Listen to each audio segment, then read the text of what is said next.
الرجيم بسم الله الرحمن الرحيم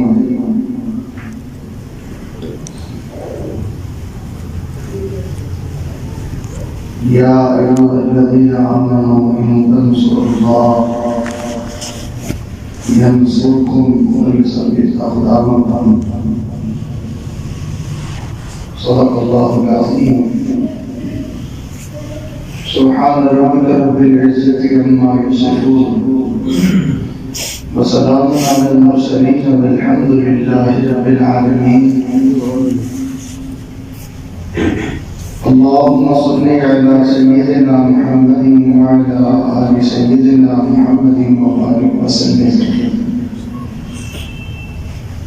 اللهم صل على سيدنا محمد وعلى آل سيدنا محمد وبارك وسلم اللهم صل على سيدنا محمد وعلى آل سيدنا محمد وبارك وسلم یہ چند بچے چھوٹے ایک ساتھ ہو جائیں بڑے دماغے دو تین بچے سائڈ پہ جاتے ہیں بڑے دماغے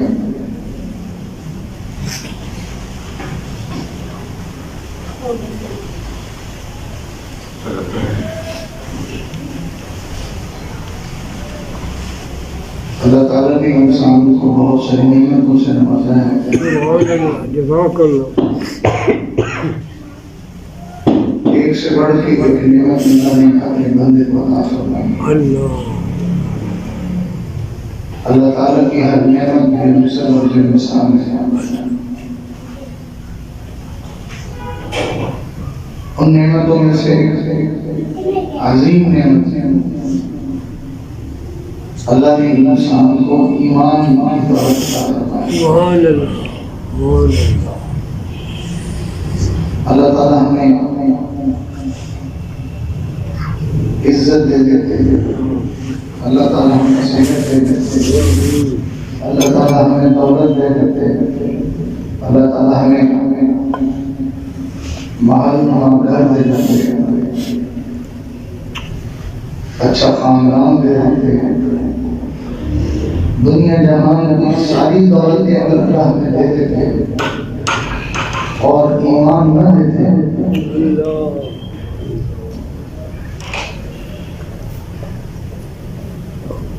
ایسے ہی تھا جیسے کچھ نہیں ہے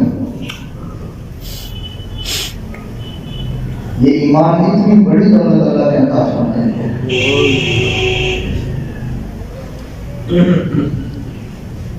جس انسان کو ایمان ملا اور دنیا کی کسی نعمت کے نہ ملنے پر وہ اپنے آپ کو یہ سمجھ رہا ہے کہ جی میرا نصیب اچھا نہیں ہے اگر میرا نصیب اچھا ہوتا مجھے اچھا کاروبار مل جاتا میرا نصیب اچھا ہوتا مجھے اچھا رشتہ مل جاتا میرا نصیب اچھا ہوتا مجھے فلاں چیز مل جاتی فلاں مل جاتی وہ ایمان کی عظمت کو دراصل سمجھا ہی نہیں ہے کہ اللہ نے مجھے ایمان دے کے اپنی دوستی اور اپنا تعلق عطا فرما دیا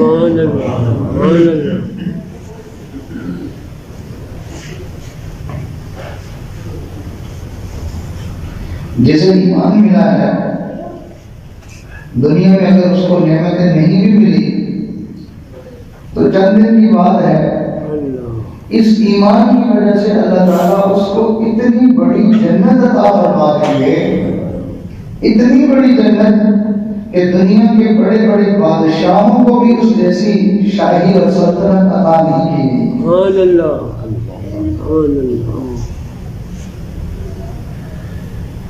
دوسرے لفظوں میں ہم کہیں کہ اللہ نے جسے ایمان دیا ہے اللہ نے اس کو اگلے جہان کا بادشاہ بنایا ہے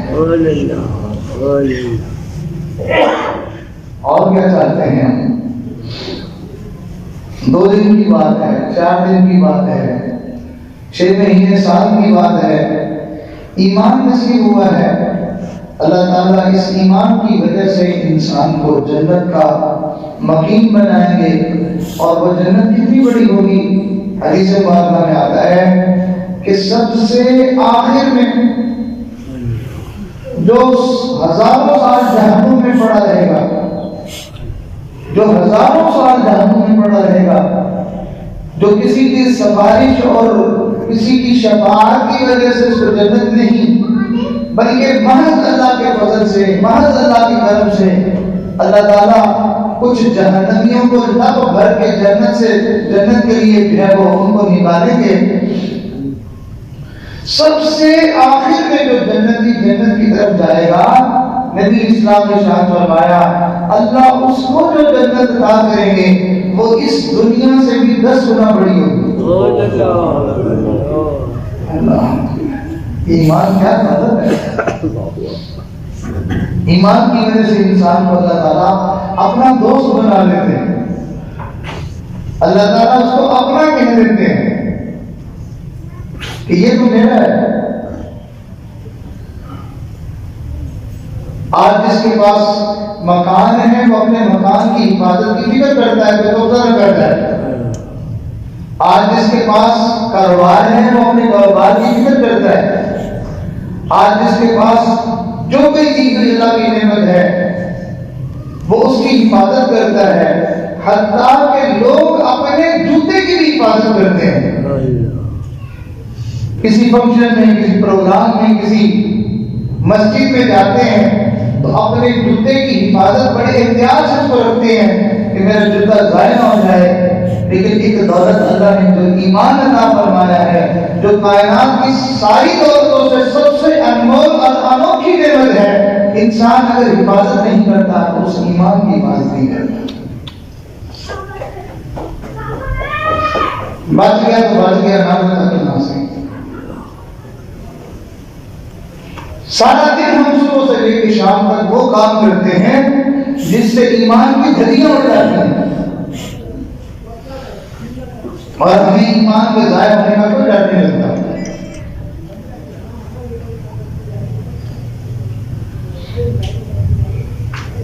ہر گناہ کرنے کے بعد ہم ایسے مطمئن ہوتے ہیں اپنے ایمان کے بارے میں کہ ہمارے بڑے کچھ طرح تہجد کے بعد بھی اپنے ایمان کے بارے میں ایسے مطمئن نہیں ہوتے تھے۔ نیکی کرنے کے بعد بھی وہ اپنے ایمان پر ایسے مطمئن نہیں ہوتے تھے جیسے ہم لوگ گناہ کے بعد اپنے ایمان پر مطمئن ہو جاتے ہیں۔ چنانچہ ایک بزرگ کے بارے میں آتا ہے کہ ساری رات ان کی عبادت میں گزر جاتی تھی، اور جب شہری کا وقت ہوتا تو گھبرائے ہوتے تھے، پریشان ہوتے تھے، اور اپنے گھر والوں سے کہتے کہ مجھے آئینہ لا دو، میں اپنا چہرہ دیکھوں گا۔ پوچھتے کیا ہوا؟ کہا مجھے ڈر لگ رہا ہے کہ کہیں اللہ نے میری شکل مسخ تو نہیں کر دی۔ ایسے لوگوں کی شان میں اللہ نے قرآن کی آیات نازل فرمائی، ارشاد فرمایا کانوا قلیلا من اللیل ما یہجعون وبالاسحار هم یستغفرون۔ رات کو تھوڑا وقت سوتے ہیں، عبادت میں لگے رہتے ہیں، لیکن جب سحری کا وقت ہو جاتا ہے تو اللہ سے معافی مانگ رہے ہیں،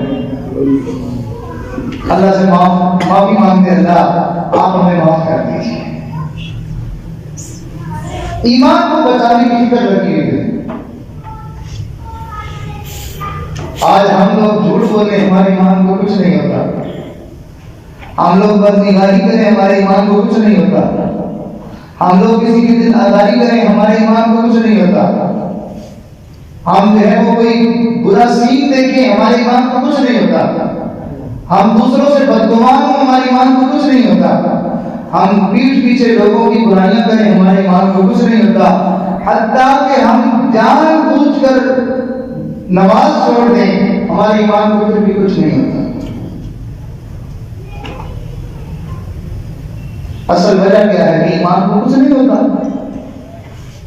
نہیں، ایسا نہیں ہے، بلکہ ہمارا ہر گناہ والا عمل ایمان کو نقصان پہنچا رہا ہے۔ اصل بات یہ ہے کہ ہمارے دل میں ایمان کی قدر و قیمت نہیں ہے، ہمیں اس بات کی پرواہ نہیں ہے کہ اگر یہ ایمان چلا جائے تو میرا نقصان کتنا بڑا ہوگا۔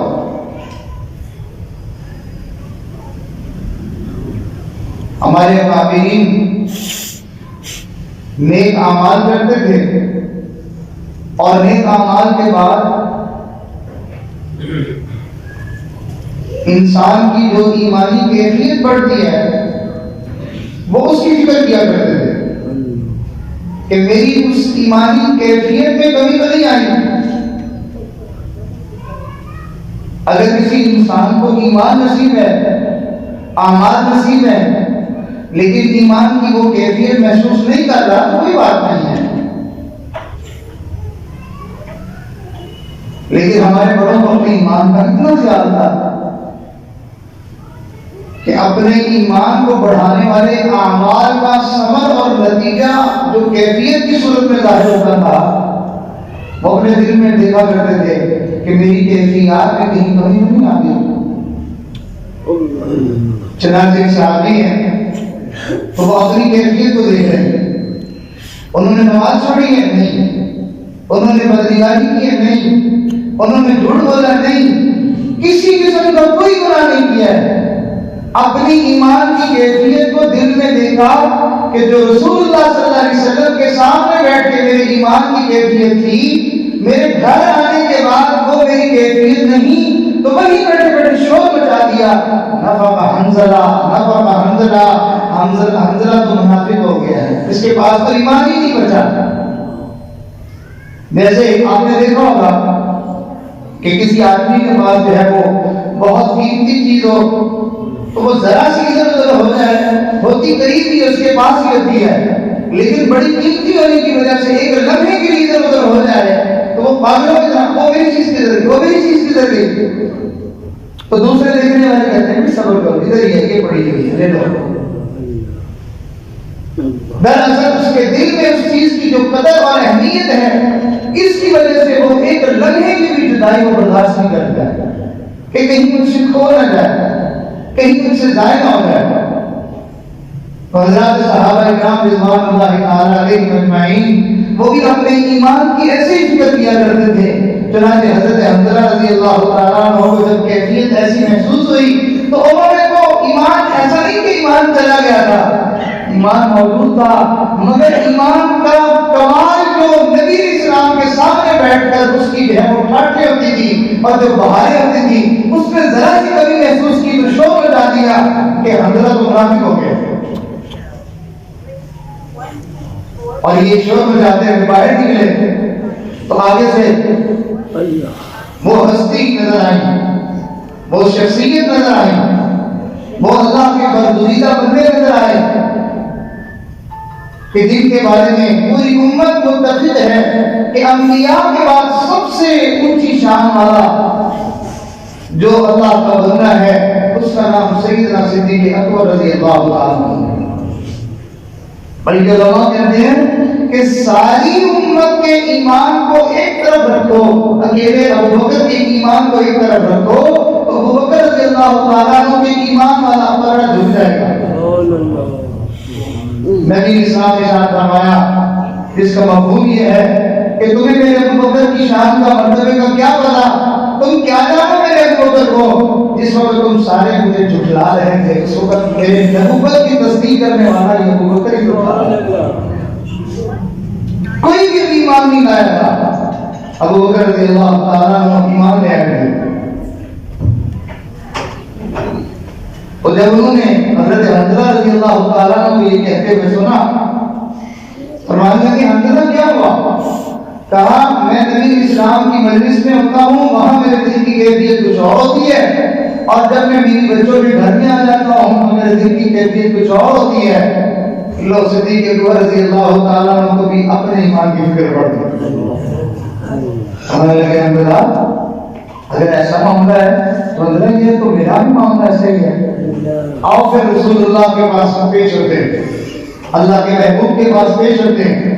کیا ہمیں بھی کبھی ایسی فکر ہوئی ہے کہ کہیں میرا ایمان جاتا تو نہیں رہا، میری وہ دل کی کیفیت اور امارات جاتے تو نہیں رہے کہ میں بھی اپنے شیخ کے سامنے چلا جاؤں، میں اللہ والوں کے سامنے پیش ہو جاؤں کہ کہیں میں منافق تو نہیں ہو گیا.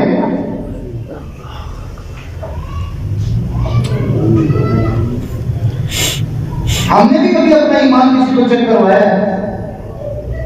کہ میرا ایمان ہے یا نہیں ہے؟ چنانچہ دونوں ہستیاں نبی اسلام کی خدمت میں پیش ہو گئی. نبی اسلام نے ارشاد فرمایا کیا ہوا؟ حنظلہ رضی اللہ عنہ عرض کرتے ہیں اللہ کے نبی جب ہم آپ کے سامنے آتے ہیں اس وقت تو ہمارا ایمان چھاٹے مارتا ہوتا ہے. اور کیسے نہ مارے؟ علماء نے لکھا ہے جب چاند ڈوبل پہ ہوتا ہے تو سمندر کی لہریں اچھل اچھل کر آتی ہیں. تو فرمایا جب آسمان کا چاند سمندر کے سامنے ہوتا ہے تو سمندر کی لہریں اچھلتی ہیں. جب مدینہ کا چاند ایمان والوں کے سامنے ہوتا تھا تو صحابہ کا دل جو سمندر کی مانند تھا اس میں بھی ایمان کی جو ہے وہ چلے اچھل اچھل کے آتے ہیں. اللہ کے محبوب کو دیکھ کے ایمان جو ہے اچھلتا تھا. جیسے قرآن سن کے ایمان پیدا ہوتا ہے آپ سوچئے صاحب قرآن کا دیدار کر کے ایمان کتنا بڑھتا ہوگا. انما المؤمنون الذين اذا ذكر الله وجلت قلوبهم واذا تليت عليهم آياته زادتهم ایمانا. یقین کرو کہ ایمان والوں کے سامنے جب قرآن پڑھا جائے تو پھر ان کا جو ہے وہ دل مچلتا ہے اور ان کا ایمان زیادہ ہو جاتا ہے. تو قرآن سن کے ایمان مچلتا ہے دل تڑپتا ہے. تو جب صاحب قرآن کا دیدار ہوتا ہوگا اور ان کی زبان سے اللہ کا قرآن سنتے ہوں گے تو ایمان والوں کا کیا حال ہوگا. اللہ نبی اسلام کے سامنے انہوں نے اپنا مسئلہ رکھا. اللہ کے نبی ہماری کیفیت آپ کے سامنے کچھ اور ہوتی ہے بعد میں کچھ اور ہوتی ہے. نبی اسلام نے ارشاد فرمایا حنظلہ یہ تو وقت کی بات ہے. یعنی جب تم میرے سامنے ہوتے ہو اس وقت تمہارا ایمان کچھ اور ہوتا ہے بعد میں تمہارا کچھ اور ہوتا ہے. اور پھر ارشاد فرمایا حنظلہ وہ کیفیت جو میرے سامنے تمہاری ہوتی ہے اگر بعد میں بھی رہے تو پھر تو یہ حال ہو جائے تمہارے اس ایمان کی وجہ سے کہ آسمان کے فرشتے آسمان سے اتر کر تمہیں چوکوں اور چراہوں میں آپ کے مسافر کر کے لگ جائیں. معلوم ہوا کہ یہ ایمان اتنی بڑی دولت ہے کہ فرشتے بھی اس ایمان کی وجہ سے اس کو مسافر کرنا اپنے لیے سعادت سمجھتے ہیں. اور آج کا مومن مسلمان جوتے تک کی حفاظت کرنے والا چھوٹی سے چھوٹی معمولی سے معمولی چیز کی حفاظت کرنے والا فکر رکھنے والا اپنے ایمان کی فکر نہیں کرتا ہے. اپنے ایمان کی فکر نہیں کرتا ہے. یاد رکھیے میرے عزیزوں یاد رکھیے توجہ فرمائیے. ہمارے مشائخ نے فرمایا جو آدمی اپنی نظروں کی حفاظت نہیں کرتا اس کا ایمان اس کے دل میں سلامت نہیں رہے گا. نظریں اٹھا کے ادھر دیکھنے کی عادت ہے. نبی اسلام نے ارشاد فرمایا کہ نگاہ شیطان کے تیروں میں سے ایسا تیر ہے جو کبھی خطا نہیں کرتا ہمیشہ نشانے پر لگتا ہے. یعنی جو بدنگاہی کرے گا وہ پھنس جائے گا وہ بچ نہیں پائے گا. یہی وجہ تھی کہ جناب رسول اللہ صلی اللہ علیہ وسلم اپنی امت کے لیے آپ کا ایک ہی عمل وہ ان کے لیے امت کے لیے مشعل راہ تھا ایک جو ہے نمونہ تھا. اللہ کے محبوب صلی اللہ علیہ وسلم کی عادت مبارکہ ادھر ادھر دیکھنے کی نہیں تھی بلکہ نگاہیں جھکا کے رکھا گیا. اور پھر صحابہ کرام کا مزاج بھی ایسے تھا. آج تو شاید آپ کبھی دیکھیں کسی آدمی کو کہ وہ راستے میں چل رہا ہو بازار میں چل رہا ہو اور وہ صرف اپنا راستہ دیکھ کے چل رہا ہو اور ادھر ادھر نہ دیکھ رہا ہو. جس کو دیکھو منہ اٹھا کے کبھی ادھر دیکھتا ہے اور نہ جانے ایک گھر سے باہر چکر لگانے سے کتنی دفعہ بدنگاہی کر کے اور اپنے دل کا نور جو ہے وہ ختم کر کے وہ واپس آ رہا ہے. ایک مرتبہ ہمارے حضرت دامت برکاتہم فرمانے لگے کہ کئی مرتبہ انسان 10 دن میں اعتکاف کر کے جو اپنے دل کو روشن اور منور کرتا ہے عبادات کرتا ہے دن رات محنت کرتا ہے فرمایا وہ سارا کا سارا نور ایک بدنگاہی سے سارا ہی صاف کر دیتا ہے. ہمیں عادت نہیں ہے اپنی نظروں کو نیچے رکھنے کی. ہمیں نہیں اندازہ کہ میری نگاہیں ادھر ادھر اٹھیں گی اور میرا ایمان کا نقصان ہو جائے گا. اپنے ایمان کو بچانا بہت ضروری ہے. چنانچہ صحابہ کرام اپنی نظروں کی حفاظت کیا کرتے تھے. ایک صحابی کا واقعہ لکھا ہے کہ وہ بھی بالکل نئے مسلمان ہوئے تھے. اسلام سے پہلے کیونکہ شریعت کا کوئی ایسا حکم نہیں تھا, کوئی ایسی بات نہیں تھی, کفر کی حالت کی زندگی تھی, تو اس وقت کے ان کا ایک جو ہے وہ گناہ والا تعلق تھا کہیں. تو اس خاتون کو پتہ چلا کہ وہ فلان جو ہے وہ آئے ہوئے ہیں, تو یہ پہلے تو پیغام بھیجتی رہی, پھر خود آ گئی. جب ان کو محسوس ہوا کہ یہ آ رہی ہے تو انہوں نے اپنی آنکھیں بند کر لی. وہ آئی, اس نے باتیں پہلے کرنے کی کوشش کی, پھر اس نے جو ہے وہ ہاتھ بڑھا کے ان کو اپنی طرف متوجہ کرنا چاہا تو غصے میں آ گئے اور فرمانے لگے پیچھے ہٹ جاؤ, میں تمہارے ہاتھ توڑ دوں گا. میں ان نگاہوں سے رسول اللہ کا دیدار کر چکا ہوں, اب میں ان آنکھوں کو گندا نہیں کرنا چاہتا ہوں. تو وہ تو دیدار کر چکے تھے اور ہم رسول اللہ صلی اللہ علیہ وسلم کے دیدار کے متمنی ہیں. قیامت کے دن ان آنکھوں سے دیدار اسی کو ہی ہوگا جس نے اپنی آنکھوں کو پاکیزہ بنایا ہوگا. اور جو آدمی ادھر ادھر دیکھنے کا عادی ہوتا ہے, نبی اسلام نے ارشاد فرمایا کہ یہ نگاہیں بھی زنا کرتی ہیں, آنکھیں بھی زنا کرتی ہیں. آپ نے ارشاد فرمایا آنکھوں کا زنا غیر عورتوں کی طرف دیکھنا ہے. ایک مرتبہ عثمان غنی رضی اللہ تعالیٰ عنہ تشریف فرما تھے, ایک آدمی مجلس میں آیا, حضرت کی اس کے چہرے پہ نظر پڑی اور فرمانے لگے کیا ہو گیا لوگوں کو کہ آنکھوں سے زنا ٹپک رہا ہوتا ہے اور اسی طرح وہ ہماری مجلس میں آ جاتے ہیں. اگر اس نے ایک دفعہ بد نگاہی کی تھی تو زنا ٹپک رہا تھا, پھر ہماری آنکھوں کا کیا حال ہوگا. اللہ تعالیٰ نے ایمان والوں کو خاص طور پر یہ حکم دیا کہ ایمان والوں تم اپنی نظروں کو نیچا رکھنا, اپنی آنکھوں کو جھکا کے رکھنا. قل للمؤمنین یغضوا من ابصارهم قل للمؤمنین یغضوا من ابصارهم ويحفظوا فروجهم ذلك أزكى لهم إن الله خبير بما يصنعون. یہاں پہ یہ حکم فرمایا کہ آنکھوں کو جھکا کے رکھو, اور دوسری جگہ پر متنبی کی ارشاد فرمایا يعلم خائنة الأعين وما تخفي الصدور.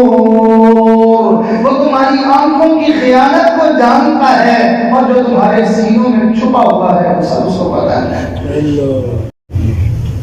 ہماری گندی نیتوں کو وہ جانتا ہے کہ یہ نگاہ اس میں کوئی جو ہے وہ اپنی راستہ دیکھنے کے لیے, اپنی ضرورت کو پورا کرنے کے لیے اس نے نگاہ اٹھائی ہے, یا اس نے اپنی ہوس کو پورا کرنے کے لیے اس نے نظر اٹھائی ہے. اللہ کو سب پتا ہے. تو میں یہ کر رہا تھا کہ اللہ نے ہمیں بہت ساری نعمتیں دی. اگر اللہ تعالیٰ ہم سے اللہ نہ کرے, اللہ ہم سے بینائی لے لے, ہم کتنے پریشان ہو جائیں گے. اللہ ہم سے گویائی لے لے, ہم کتنے پریشان ہو جائیں گے. اللہ ہم سے صحت لے لے, ہم کتنے پریشان ہو جائیں گے. اللہ ہم سے رزق لے لے, ہم کتنے پریشان ہو جائیں گے. میرے پیاروں, ساری دنیا کی دولتیں لٹ جائیں, ایمان بچ جائے تو اس کے پاس سارا کچھ ہے, اور اگر ایمان نہیں ہے سارا کچھ اس کو دے دیا جائے, اس کے پلے کچھ بھی نہیں بچا ہے.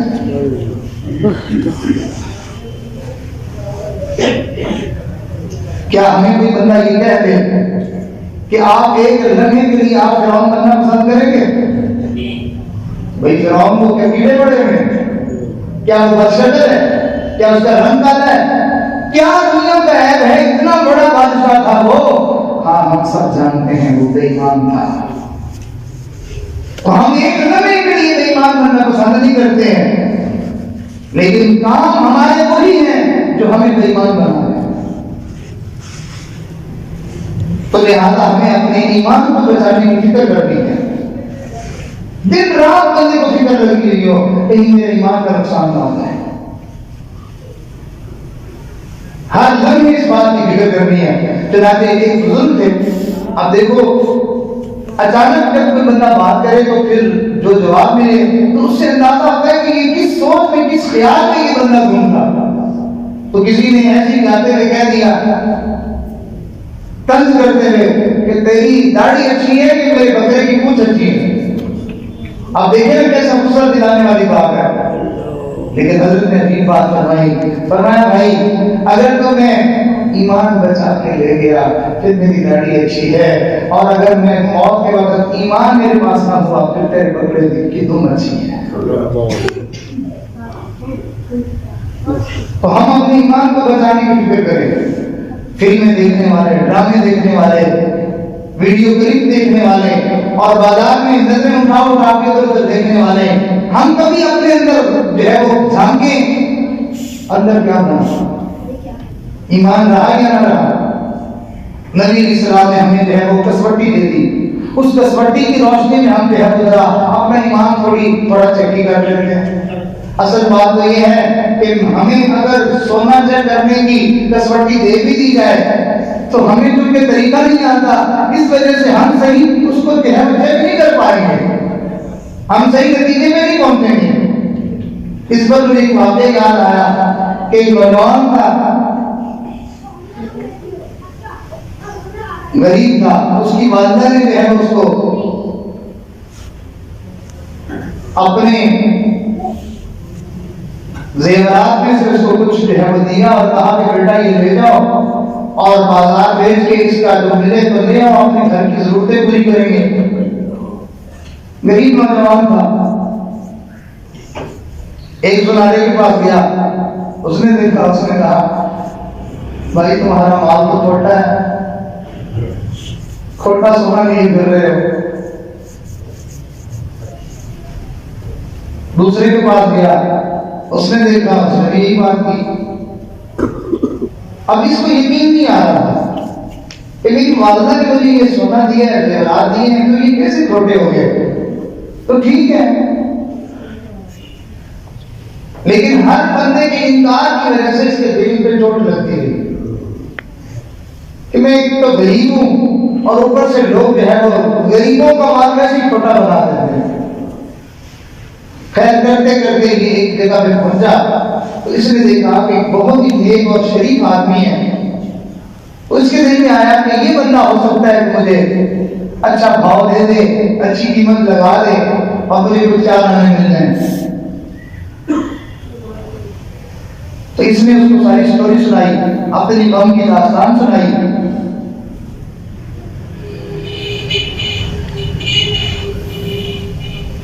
اس کو کہنے لگا کہ میرا یہ سونا رکھ لیں، مجھے پیسے دے دیں.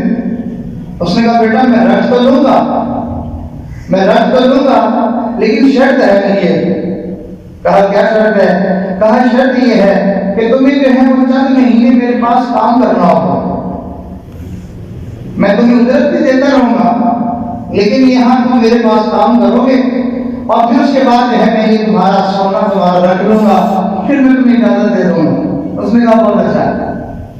اب یہ جو ہے وہاں روز آتا کام کرتا ہے، اس کے دل میں اس کو پیسے بھی مل جاتے ہیں اور اس کے دل میں ایک امید لگی ہوئی تھی کہ میرے زیور کے پیسے مجھے ایسے مل جائیں گے یہاں سے. بہت اچھا نیک آدمی ہے یہ. کرتے کرتے کرتے جب وقت گزر گیا تو اس کو محسوس ہوا کہ اب جو ہے یہ سونا پرکھنے کا ہنر اس کو آ گیا ہے. اس نے کہا کہ بیٹا وہ جو تمہارا زیور تھا تم بیچنے کے لیے لائے تھے، اچھا وہ لے آؤ، پھر اس کو آج پرکھتے ہیں اور جتنے پیسے تمہارے بنتے ہیں وہ تمہیں دے دیتے ہیں. تو یہ نوجوان گیا اور اپنا سونا لے کے آیا. اس کو جب اس نے پرکھا، کیونکہ اب اس کو طریقہ آ چکا تھا کہ سونے کو کیسے پرکھا جاتا ہے. تو جب اس نے اپنے سونے کو پرکھا تو اس کی حیرت کی انتہا نہ رہی کہ میرا تو یہ سودا کھوٹا ہے اور یہ کیسا عجیب آدمی ہے کہ اس نے میرے منہ میں نہیں مارا، مجھے کچھ کہا ہی نہیں، اور بلکہ مجھے کہا کہ میں تمہیں اس کا بدلہ دوں گا اور تم میرے پاس ملازمت کرتے رہو، تم جو ہے یہ ہنر سیکھ لو.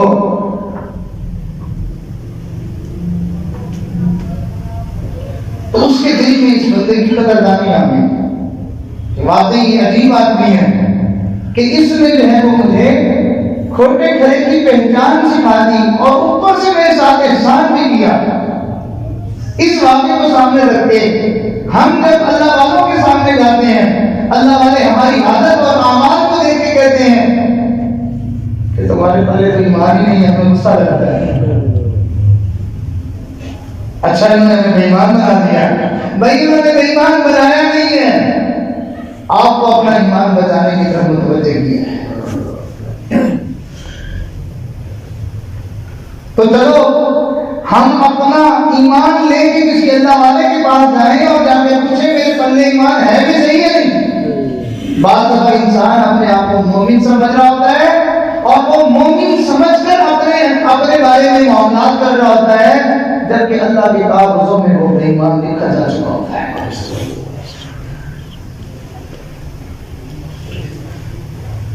تو وہ معاملہ تو بڑا ہے، وہ تو ٹیسٹ بڑا ہے، اللہ کرے ہمیں اسی کی فکر لگ جائے اور اس کا احساس بھی ہمارے دل میں پیدا ہو جائے، تاہم ایک چھوٹی سی کسوٹی وہ نبی علیہ السلام نے اپنی امت کو سکھائی ہے،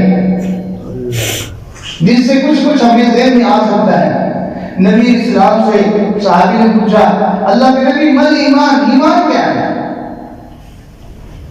آپ نے ارشاد فرمایا، بہت آسان کر کے سمجھایا، بہت سوکھا کر کے سمجھایا آپ نے۔ ہم نے ارشاد فرمایا ایمان یہ ہے کہ اگر تیری کیفیت یہ ہو جائے کہ تجھے نیکی سے خوشی ہونے لگ جائے اور گناہ سے تجھے جو ہے وہ تکلیف اور کراہت ہونے لگ جائے، گناہ تجھے برا لگنے لگ جائے، تو یہ ایمان ہے۔ یہ کیا ہے؟ ایمان ہے۔ اب ذرا توجہ کیجیے، ہم جب یہاں تک پہنچے، ہم میں سے ہر بندہ یہ سوچے گا کہ مجھے تو نیکی اچھی لگتی ہے اور مجھے تو گناہ برا لگتا ہے۔ بھائی اگر ہمیں گناہ برا لگتا تو ہم سارا دن بھلا گناہ ہی کرتے۔ پکانا ہمیں برا لگتا ہے، اچھا لگتا ہے تو کیا سارا دن ہم پکانے کو ہاتھ لگاتے ہیں؟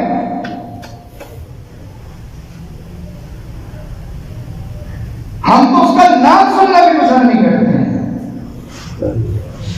اگر کہیں لگ جائے تو ہمیں کتنی دیر گھن آتی رہتی ہے، کراہت ہوتی رہتی ہے، اور گناہ تو ہم بڑے مزے لینے کی کر رہے ہوتے ہیں۔ گناہ کرتے ہیں اور پھر اس کا تذکرہ بھی کرتے ہیں، پھر کئی مرتبہ خوش بھی ہوتے ہیں، اور گناہوں کے گناہ کیے جا رہے ہیں۔ وہ الگ بات ہے کہ ہم گناہوں کے اتنے عادی ہو گئے ہیں کہ گناہ کرتے بھی ہمیں پتہ نہیں چلتا کہ میں نے گناہ کیا ہے۔ وہ کہاں سے لائے وہ بندہ جو ہماری نگرانی کرے اور ہمارے ساتھ دن رات گزارے اور وہ پھر ہماری نشان نہیں کرے کہ تم نے یہ بھی گناہ کیا ہے، یہ بھی تم نے گناہ کیا ہے، یہ بھی گناہ کیا ہے۔ ہماری حالت اتنی خطرناک بن چکی ہے کہ اگر کوئی ہمیں یہ بتا دے کہ تم نے یہ گناہ کیا ہے، غصہ آتا ہے، اس کے گلے پھٹ ہو جاتے ہیں۔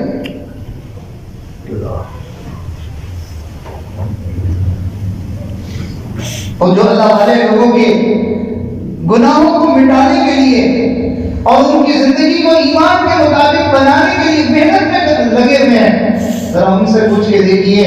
ہمارے حضرت کی دامت برکاتہ ان کے جو مرشد تھے، حضرت مرشد عالم کی غلام حبیب رحمۃ اللہ علیہ، وہ ایک جملہ فرمایا کرتے تھے، اس اللہ والے نے اپنی ساری زندگی اس محنت میں لگا دی تھی، وہ بتائے گا کہ کیا حال ہوتا ہے۔ انہوں نے فرمایا انسان کا اس دنیا میں آنا آسان ہے، انسان کا اس دنیا میں آنا آسان ہے، مگر انسان کا صحیح معنوں میں انسان بن جانا یہ مشکل کام ہے۔ اور پھر آگے فرمایا کرتے تھے جو بنتا ہے یا بناتا ہے وہ پتہ پاتا ہے، پتہ اس کو لگتا ہے کہ پکا مومن بننا کتنا مشکل کام ہے، یا کسی کے ایمان کو بنانے کے لیے اس کے عیوب کی نشاندہی کر کے اس کو آگے لے کے چلنا یہ کتنا اوکھا کام ہوتا ہے۔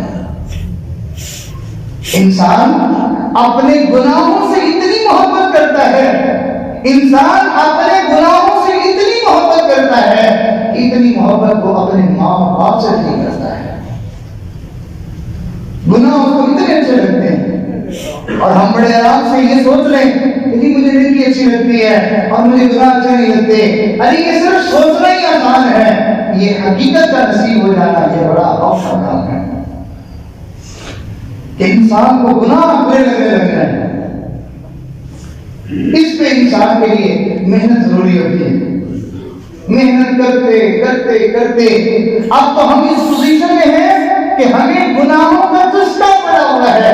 جیسے چھوٹا بچہ اس کے منہ میں چسکی ہوتی ہے نا, آپ اس کو اس کے نفع نقصان کا پتہ نہیں ہے کہ اس کی وجہ سے مجھے کتنے جراثیم میرے اندر جا رہے ہیں اور اس کی وجہ سے میری صحت کتنی خراب ہو رہی ہے, لیکن اس کو ایک چسکا پڑ گیا ہے. وہ ہر وقت اس کو منہ میں لیے رکھتا ہے. اس کی ماں جو اس پر مہربان ہے, اگر کھینچنے کی کوشش بھی کرتی ہے تو وہی چیخوں پکار شروع کر دیتا ہے. بالکل ایسے ہی ہمیں بھی گناہوں کا کچھ ایسا چسکا پڑ گیا ہے کہ گناہ کے بغیر ہم چند منٹ نہیں گزار سکتے ہیں. ہر بندے کے گناہ الگ الگ ہوتے ہیں. سبزی والا اس کے گناہ الگ ہوں گے, کپڑے والا اس کے گناہ الگ ہوں گے, رکشے والا اس کے گناہ الگ ہوں گے, اور جو ہے وہ عام دنیا دار بندہ اس کے گناہ الگ ہوں گے, اور مسجد کا کھونٹا جو ہوگا جو 5 وقت مسجد کے اندر پڑا رہتا ہے اس کے بھی گناہ کو الگ ہوں گے. کون بتائے اس کو کہ کن گناہوں میں تم پڑے ہوئے ہو؟ گناہ مسجد میں آ کے کرتا ہے. ہاں ہمارے حضرات اللہ ہمارے بزرگوں کو جزائے خیر دے, فرماتے ہیں عام بندے کے گناہ اور ہوتے ہیں, علماء کے گناہ اور ہوتے ہیں. ہر بندہ اپنے اپنی جہاں جہاں لگا ہوا ہے اس کے حساب سے اس سے گناہ سزا ہوتے ہیں. تو ان گناہوں سے نجات پانا یہ ہمیں اپنے ایمان کو بچانے کے لیے ضروری ہے, وگرنہ یہ ایمان کو لے جائیں گے. کیوں؟ اس لیے کہ یہ گناہ یہ کفر کا قاصد ہوتا ہے. گناہ کفر کا قاصد ہے. ایک کفر کا قاصد آیا, دوسرا آیا, تیسرا آیا, چوتھا آیا, 5واں آیا, کبھی نہ کبھی تو انسان کفر کی طرف چل ہی پڑے گا نا, کبھی تو جائے گا. تو اس لیے ہر نیکی انسان کو ایمان بڑھانے کا سبب بنتی ہے اور ہر گناہ انسان سے ایمان کے جانے کا سبب بنتا ہے. اس وجہ سے بزرگوں نے فرمایا کہ تم محنت کرو, کوشش کرو, تمہارا صبح سے لے کے شام تک زندگی ان نیکیوں سے اتنی بھری ہوئی ہو کہ تمہیں گناہ کرنے کی فرصت ہی نہ ملے. اتنا تم اپنے آپ کو نیکی میں مصروف کر دو کہ تمہیں گناہ کرنے کا موقع ہی نہ ملے. جب بندہ فارغ ہوتا ہے اس کو نیکی کا کوئی کام نہیں ہوتا. جو اس کو ترتیب اللہ والوں نے دی ہے ڈھونڈ ڈھونڈ کے چن چن کے کہ تم یوں کرنا یوں کرنا یوں کرنا, اس ترتیب کو جب وہ چھوڑے گا, اپنی مرضی سے کوئی چیز پسند کر کے اس میں مصروف ہو جائے گا, اب وہ کہیں نہ کہیں گناہ کو ایڈجسٹ کر دے گا کہ چلو یہ بھی کر لیتا ہوں, اچھا یہ بھی کر لیتا ہوں. تو میرے دوستو, ہم اپنی زندگی میں گناہوں کو مٹائیں, وگرنہ ہی ہمارے دل سے ایمان کو مٹا دیں گے.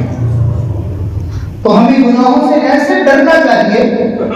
نبی اسلام نے ارشاد فرمایا, اب امید ہے یہ حدیث سمجھ آ جائے گی, آپ نے ارشاد فرمایا مومن گناہ سے ایسے ڈرتا ہے کہ جیسے کسی آدمی کے سر کے اوپر پہاڑ یوں لٹک پڑا, اب اس کو لگتا ہے ابھی میرے اوپر گرے گا, ابھی گرے گا, تو فرمایا جیسے اس کے سر کے اوپر پہاڑ آ گیا اس کی جان پہ بنی ہوتی ہے. فرمایا ایسے مومن گناہ سے ڈرتا ہے. اور منافق کے بارے میں ارشاد فرمایا منافق کے لیے گناہ ایسا ہے جیسے نام پہ مکھی بیٹھی, ہاتھ مارا اور ڈالی پرواہی کوئی. ہم کتنے آرام سے کہہ دیتے ہیں اچھا کہ اللہ بخشے, تو ہمیں ڈر نہیں لگتا گناہ سے. تو ہمیں چاہیے ہم گناہوں سے بہت ڈریں. تو آج کی اس مختصر سی مجلس میں ہم اپنے ایمان کی قدر کو پہچاننے کی کوشش کریں. ہر وہ بول جس سے ایمان کو نقصان پہنچتا ہے, ایک ایک جملہ بھی انسان کو تباہ کر دیتا ہے, اس کا ایمان کی دھجیاں اڑا دیتا ہے. ایک جملہ بولنے سے بندے کا ایمان جاتا رہتا ہے, وہ کافر ہو جاتا ہے.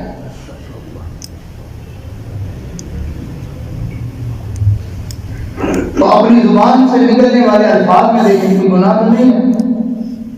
میری زبان سے جو الفاظ نکلتے ہیں اس میں گالیاں تو نہیں ہیں, اس میں کسی کی برائی تو نہیں ہے, اس میں کسی کی دل آزاری تو نہیں ہے, اس میں کوئی بناوٹ تو نہیں ہے, اس میں کوئی جھوٹ تو نہیں ہے. کون اتنی جو ہے وہ گہری چھاننی لگائے گا؟ ہاں یہ اللہ والے ہیں جو انسان کے اوپر محنت کر کے اس کا مزاج ایسا بنا دیتے ہیں کہ وہ بولنے سے پہلے تولتا ہے، منہ سے نکال کے رکھا ہے، وہ ہر وقت اپنی نگرانی میں بندے کو لگا دیتے ہیں۔ یہی وجہ تھی کہ بندہ والے کہا کرتے تھے شاید اپنی پوی سے پرائی بھلن جی، اللہ کرے تمہیں اپنے آپ کو گناہوں سے بچانے کی ایسی فکر لگے کہ تمہیں ادھر ادھر کی کو ہوش ہی نہ رہے۔